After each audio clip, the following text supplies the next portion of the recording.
Murakaza neza nshuti bakunzi bacu, mumaze kumenyera nitwa François Official.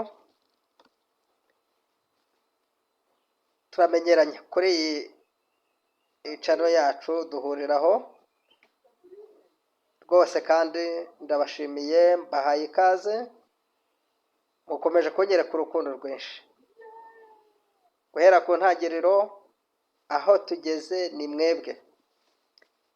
Turabakengurikiye ko mutwitayeho rwose, mutwitayeho cyane. Twagiye tubabona, twarabiyambaje, mutwereka ko turi kumwe namwe,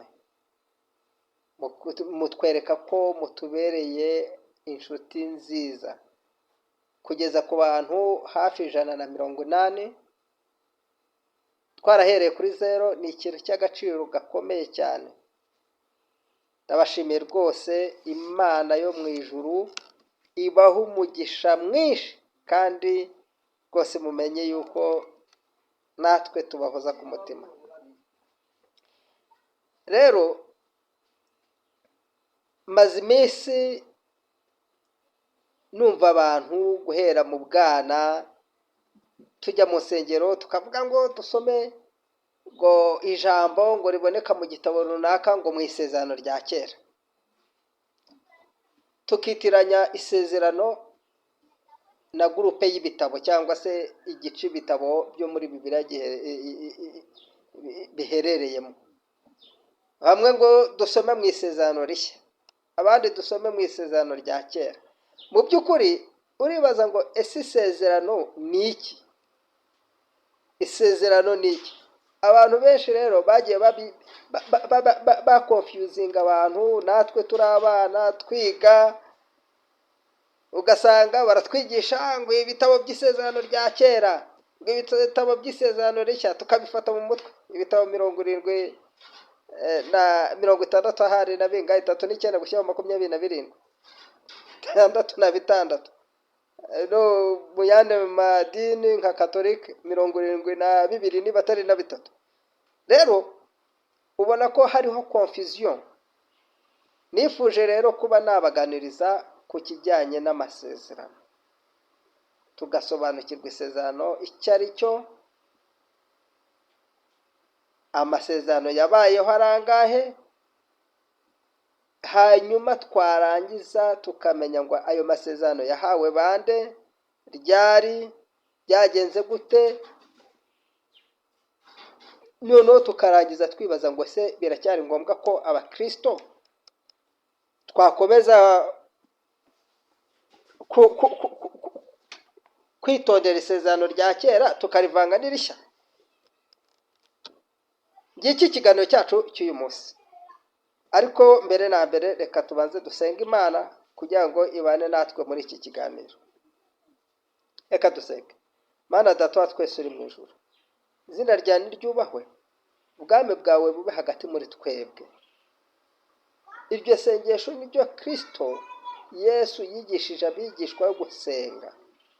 Ubwami bwawe nibube mu mitima yacu, uze hagati muri twebwe, utwigishe nk'uko wabivuze, uduhe kwitondera amategeko n'amabwiriza yawe binyuze mu mwuka wera, kuko wavuze neza ko uzabyandika mu mitima yacu. Dushyigikire muri iki cyigisho tugiye kwiga, udushyigikire kandi usobanurire buri muntu wese.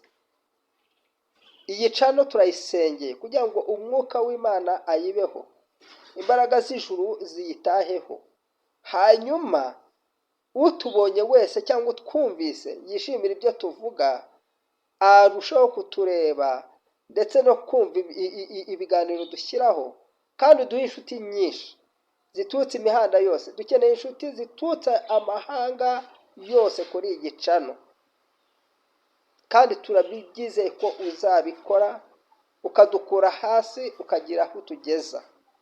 Ngaho himbazwa rero, ubane natwe muri aka kanya mu izina rya Yesu.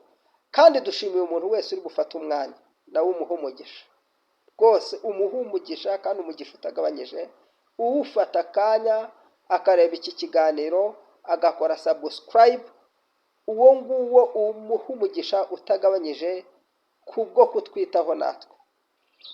Ni ukuri tubisabye twizeye yuko ubikora mu izina rya Yesu, amen. Nk'uko twari tumaze kubivuga rero tutatinze, reka twanzike. Nagiye gusenga ariko cyumweru umuntu aravuga ati reka dusome mu isezerano rya kera. Mu by'ukuri mu isezerano rya kera ntibahasoma, kuko isezerano ntirisomwa, ahubwo hasomwa ibitabo birimo iryo sezerano. Nk'uko nari maze kubivuga, muri Bibiliya harimo ibitabo 66. Ibyo bitabo 66 bya Bibiliya y'abarokore dukoresha, cyangwa se 72 kuri Bibiliya y'abakatolike, harimo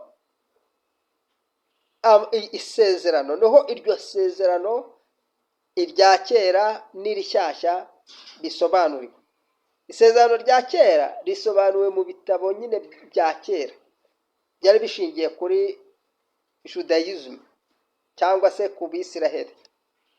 Nawe ibitabo by'isezerano rishya bishingiye ku ntumwa cyangwa abigishwa ba Kristo, ariho natwe turi, twebwe aba Kristo twizeye Kristo, tukemera kumuyoboka, tukagendana nawe, tukomera kuyoborwa n'umwuka wera. Kuko abizeye Kristo dufite umuhamya. Uwo muhamya nta wundi, uwo muhamya w'isezerano dufitanye na Kristo nta wundi, ni umwuka wera. Noneho tugende tudatinze, twanzike. Hano nibajije ngo isezerano ni iki? Nawe wabyibaza. Isezerano cyangwa se amasezerano ni igihango Imana igirana n'abantu bayo, gishingiye ku isezerano ry'Imana ryo kubaho hamwe n'abantu no kubaha imigisha iyo bubahirije ibyo isaba. Muri Bibiliya ijambo isezerano rikoreshwa kenshi risobanura ubwumvikane bwera hagati y'Imana n'abantu, icyo twita covenant cyangwa se agreement. Iyo covenant cyangwa agreement hagati y'Imana n'abantu igira ibisabwa, ari byo bita obligations cyangwa se mu gifaransa obligation, ikagira n'ibyasezeranywe ari byo bita promises cyangwa se promesse mu gifaransa. Rero ngicyo icyo isezerano risobanura. Mu by'ukuri dusubiye mu itangiriro, Imana dusoma yuko Imana yaremye umuntu umwe witwa Adamu. Hanyuma uwo muntu yari afite kamere ebyiri, niko abize teolojiya niba murimo murabizi. Adamu yari afite kamere ebyiri, iy'umugabo n'iy'umugore, akitwa Adamu. Hanyuma uwo Adamu cyangwa se Adamu, Imana yaje gutekereza ibona ko ari ngombwa gutandukanya kamere y'umugabo n'iy'umugore, ikabishyira mu bantu babiri, niko kumuremera umufasha. Muremera umufasha imusinzirije, igafata urubavu rwiwe rumwe ikarukuramo umugore. Nuko Imana yabigenje. Hanyuma twabonye uko Imana yabashyize mu ngobyi ya Edeni, cyangwa se mukaba mubisoma murabizi, ntabwo njya kubibigisha, sibwo bwa mbere mbibigishije. Ariko Imana imaze kubashyira mu ngobyi ya Edeni, ibaha amabwiriza yo kwita kuri iyo ngobyi ya edeni, hanyuma imaze kubaha amabwiriza yo kwita kuri iyo ngobyi, ibaha obligations z'ibyo bagomba kwirinda, irangije ibaha na promises cyangwa se promesse y'ibyo izabakorera nibamara kwirinda. Ntabwo bigeze babikora nk'uko Imana yababwiye, ahubwo bo ubwabo bihitiyemo gucumura ku bushake bwabo, bashutswe n'umwanzi, bihitiramo gucumura, bacumura ku Mana. Munyihanganire, bamaze gucumura ku Mana, nuko Imana irabahana. Uko yabahannye nta kundi, Imana yabirukanye mu ngobyi ya edeni. Imaze kubirukana mu ngobyi ya edeni, barapfuye mu buryo bw'umwuka. Bamaze gupfa mu buryo bw'umwuka, ariko basigaye bariho mu buryo bw'umubiri, kuko dusoma ko baramye imyaka myinshi, bagejeje mu myaka 900, bariho mu mubiri ariko batariho mu mwuka, baratandukanyijwe n'Imana. Iryo ni isezerano rya mbere Adamu na Eva bishe, bazanira umuvumo abantu babakurikiye. Bamaze kubazanira umuvumo, ari wo abantu benshi bavuga ngo barabatiza abana bakizwe icyaha cya Adamu, n'ibindi byinshi. Murabizi, ntabwo njya kuvuga byinshi, ni ibintu muzi cyane. Hanyuma ibi isezerano bamaze kuryica, Imana yagiye ishyiraho andi masezerano hagati y'abantu bayo, iza gusezerana kandi na Nowa. Yari yatanze amabwiriza y'ibyo bagomba kubahiriza, hanyuma abako bwa Nowa barayica. Bamaze kuyica, nuko ibahanisha umwuzure, ariko itanga promises yuko itazongera guhanisha isi umwuzure ukundi. Nuko koko ntiyanabikora. Noneho isezerano ryakurikiye niryo yasezeranye na Aburahamu, ubwo yamutegekaga kuva mu gihugu cy'iwabo, mu muryango wa se, hanyuma ikajya mu gihugu yashakaga kumwereka ko ajyamo.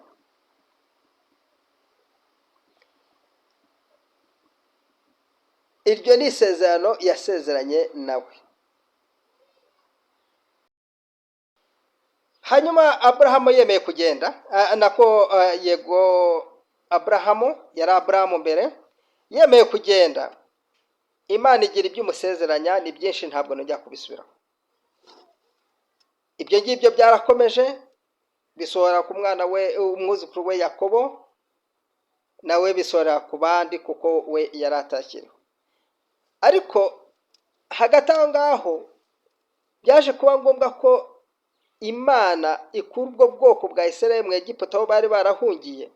Hanyuma ariko mbere y'uko bakuraho, bajyana nayo amasezerano. Yemeye kubakurayo, imaze kubakurayo bagirana nayo amasezerano. Ayo ngayo niyo tuvuga uyu munsi. Isezerano covenant ryari rishingiye ku bitambo n'abatambyi, barihabwa ku musozi wa Sinayi rinyuze muri Mose, ryandikwa ku muzingo w'igitabo, rigizwe n'ingingo 10 z'ingenzi. Hanyuma izo ngingo 10 ziza kugabanywamo ingingo 613. Ngiryo isezerano rya kera turi kuvuga uyu munsi. Rero tudatinze ngo tujye muri byinshi, ushobora kwibaza ngo isezerano ni iki? Nk'uko twabisobanuye, isezerano riri mu ijambo, mu magambo abiri. ijambo ry'igiheburayo rivuga berith risobanuye isezerano cyangwa igihango, rigasobanura kandi ijambo ry'Uyunani ryitwa diadek risobanuye isezerano cyangwa itegeko ryanditse. Ndaguha urugero, turasoma Itangiriro ibice 17 umurongo wa 7. Kwa ko ndi gukoresha Bibiliya yo muri telefone cyangwa se muri machine, mwanyihangana ndisome gutya. Haranditse ngo nzashingira isezerano ryanjye hagati yanjye nawe n'urubyaro rwawe nyuma yawe mu bihe byabo riba isezerano ry'Uwiteka. Iryo ni isezerano Imana yari yahaye Yakobo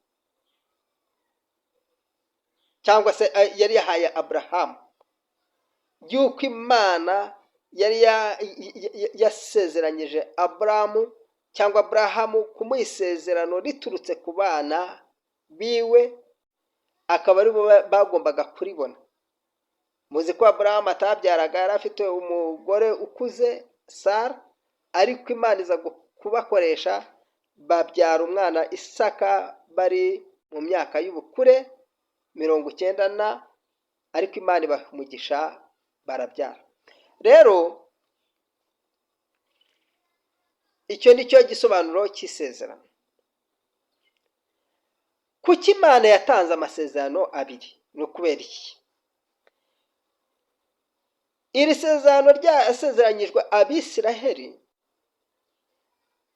nk'uko tugenda tubibona muri Bibiliya, muri bya bitabo nyine by'isezerano, isezerano rya kera ririmo, tugasoma mu gitabo cy'umuhanuzi Yeremiya ibice 31, duhereye ku murongo wa 31 tukageza ku 33, harimo yuko bishe isezerano Imana yari yarabahaye, bamaze kuryica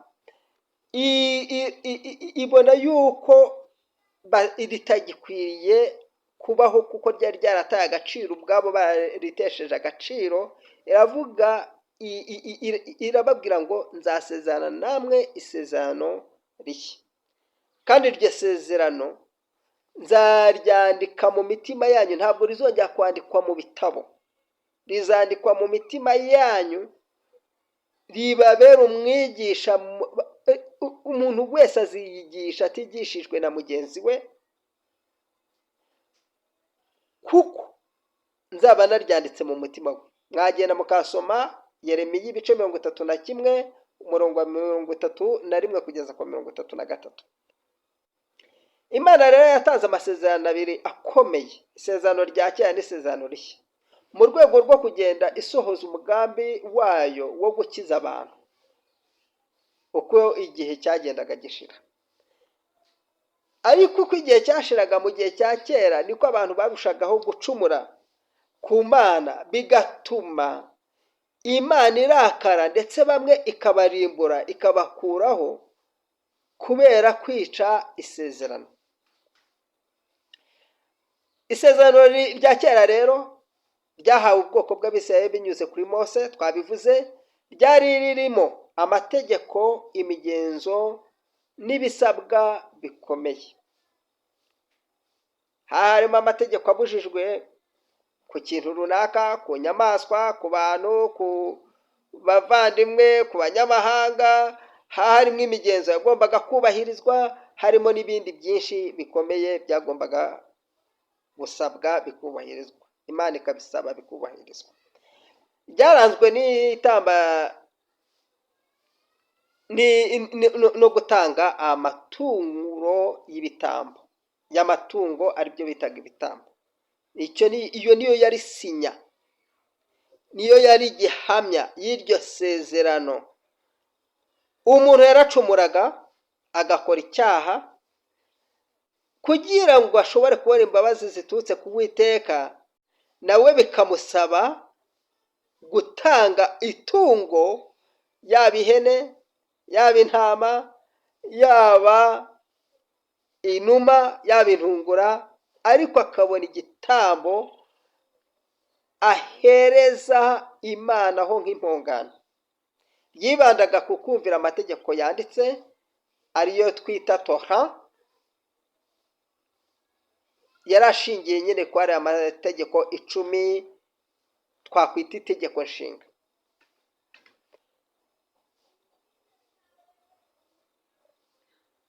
Dusomye mu Kuva ibice 19 umurongo wa 5 haravuga ngo nimwumvira ijwi ryanjye mukitondera isezerano ryanjye, muzambera ubwoko bwanjye bwihariye muri byose, kandi nanjye nzababera Imana. Mwahasoma kuko njyewe ntabwo ndi kwifashisha Bibiliya isanzwe. Murumva mu by'ukuri isezerano rya kera ryari rishingiye kuri ya mategeko nyine yanditse. Isezerano rishya rero ryo rishingiye ku kirihabwa abande, ryazanywe nande.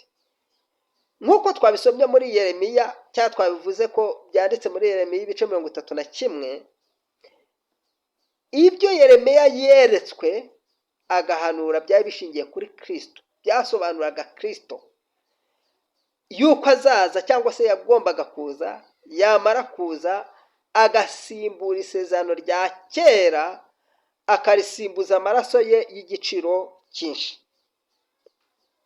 Isezerano rishya rero ryahawe abantu bose binyuze kuri Kristo Yesu, ryashyizweho n'amaraso ya Yesu Kristo nk'umutambyi mukuru, ryibanda ku mutima, urukundo no ku kwizera.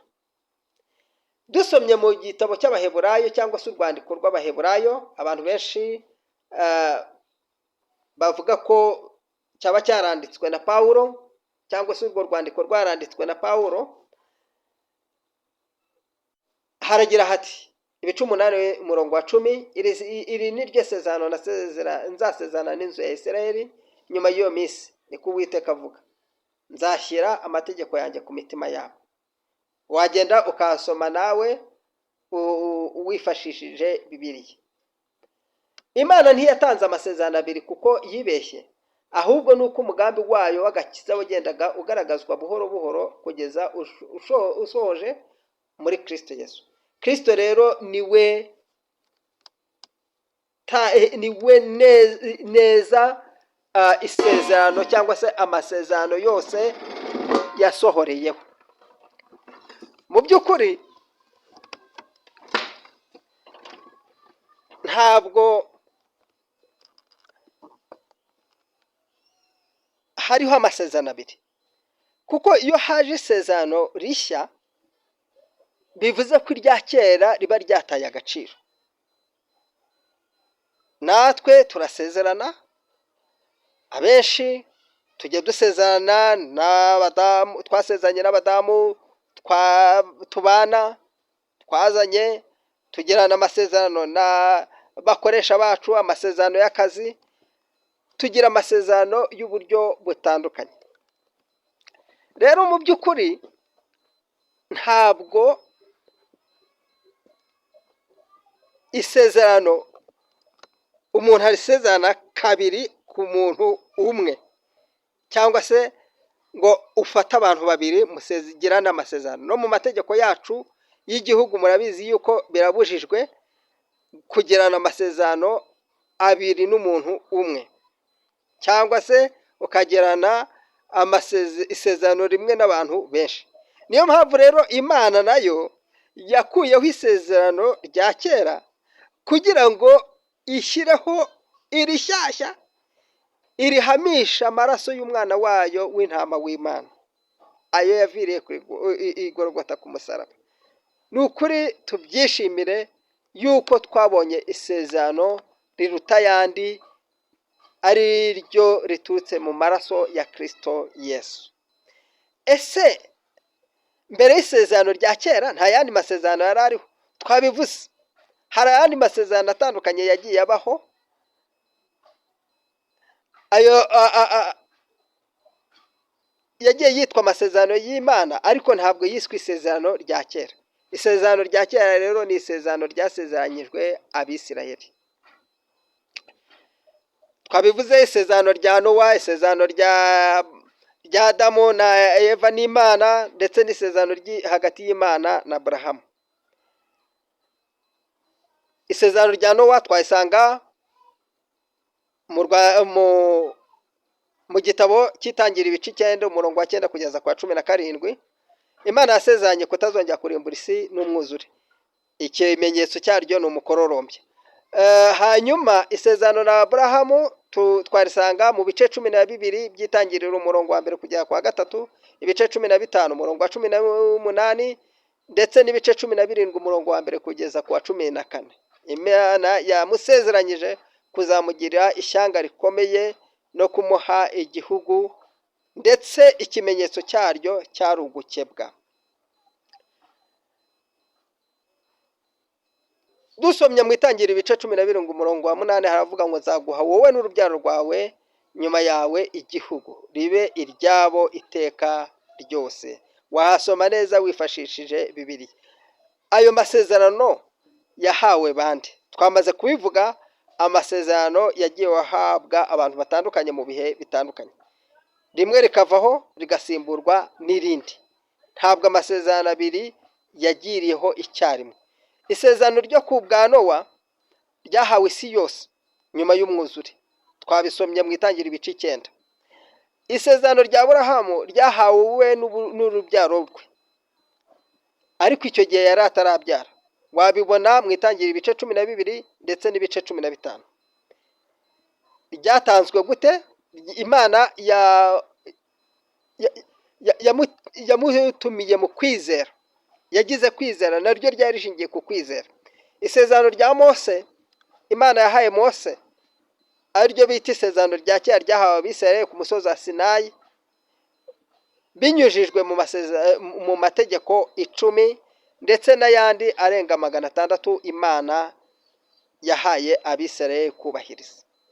Isezerano rishya rero tugenderaho uyu munsi ry'Abakristo ni isezerano rishingiye kuri Kristo, ryahawe abemera bose, abizeye Kristo Yesu nk'umwami n'umukiza w'ubugingo bwabo, ritangirwa ku musaraba, rihamywa, sinyatire yaryo iba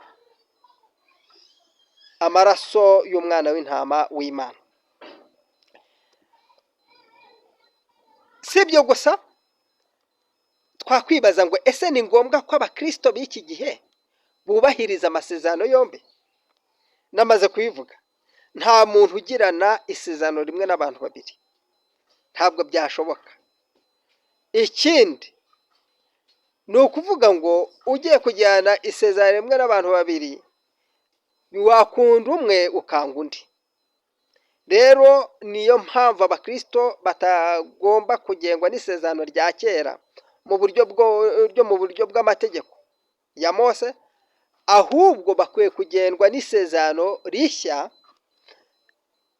rishingiye ku kwizera no ku rukundo binyuze kuri Kristo Yesu. Dusomye urwandiko Pawulo yandikiye Abaroma ibice 10 umurongo wa 4 hati Kristo ni iherezo ry'amategeko kugira ngo umuntu wese wizera aheshwe gukiranuka.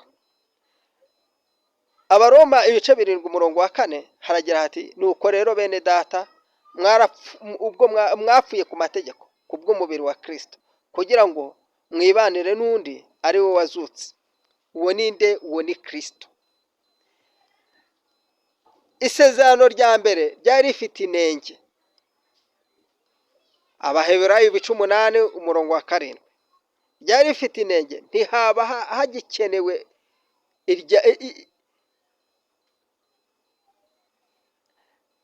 isezerano rya kera ridafite inenge, ntabwo hari kuba hagikenewe isezerano rya kabiri. Ariko isezerano rya kabiri ryabayeho kubera ko irya mbere ryagaragaje inenge yaryo, kuko abarihawe ntabwo bashoboye kuryubahiriza, niyo mpamvu ryasimbuwe n'irya kabiri. Yesu yahaye agaciro amategeko mu isezerano rya kera, ariko ayuzuza mu buryo bw'umutima, aho yavuze muri Matayo ibice 5 umurongo wa 17 ati sinaje gukuraho amategeko cyangwa abahanuzi, ahubwo naje kubiyuzuza. Icy'ingenzi rero, amategeko y'isezerano rya kera ntakiri igipimo cy'agakiza ku Bakristo. gusa atwigisha byinshi ku kudacogora bw'Imana n'ubwiza bwo kuwumvira. Nicyo tubikuramo. Ikindi, isezerano rishya niryo ritanga umunezero, rigatanga agakiza n'ubuzima buhoraho binyuze mu maraso ya Yesu Kristo. Umwanzuro rero, twanzura isezerano ni igihango cy'Imana n'abantu.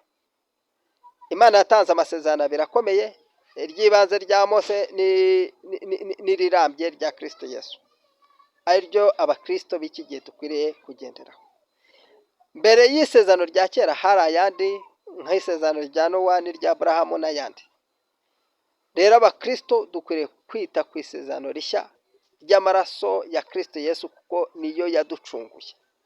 Ntabwo tugomba kubahiriza amasezerano yombi, kuko twaba dukeje ibintu bibiri, kandi tugomba gukeza ikintu kimwe: kubaha Kristo Yesu nk'umwami n'umukiza w'ubugingo bwacu, tukamwizera, tugapfana nawe, tukazukana nawe biciye mu mubatizo. Rero ngira ngo murasobanukiwe. Aho mudasobanukiwe mwatwandikira mukadusobanuza, tukigira hamwe. Ikindi, waba ufite ikibazo cyangwa se ufite inyunganizi, nabwo nta kibazo, watwandikira ukaduhamagara. Nomero zacu ziriho, ukatubwira igitekerezo cyawe. Ndabashimiye rero ko mukomeje kudutera inkunga, mukakurikirana ibiganiro byacu, mukabireba. Imana ikomeze ibahe umugisha. Kandi ni ukuri nongeye gusaba abatari bakora subscribe, nimudutere iyo nkunga. Ni koko ukoresha internet ikagenda, ariko nta kindi kiguzi. Dutera inkunga rwose, utwereke urukundo rwa kivandimwe. Natwe murabona ko ka mikoro narakabonye, ariko siko gusa dukeneye n'ibindi. Dukeneye telefone ifata amashusho neza, cyangwa se kamera, kandi birahenda. Dukeneye n'ibindi bikoresho bijyana n'aka kazi kacu.